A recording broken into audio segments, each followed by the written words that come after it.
nasa labas ko po ng Falls View Camp po, no. Ang mga establishmento po ay sarado muna po, no, maliban po sa Falls View Camp. Ito guys, so walang tao po ang meron po sa loob, pero may mga tao po sa Falls View Camp.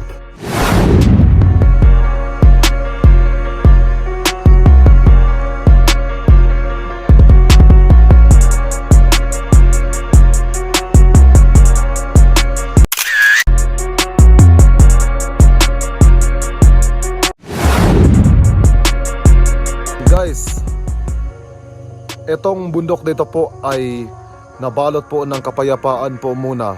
So that is why I will always make sure na magsama-sama tayo po na may tranquility at serenity.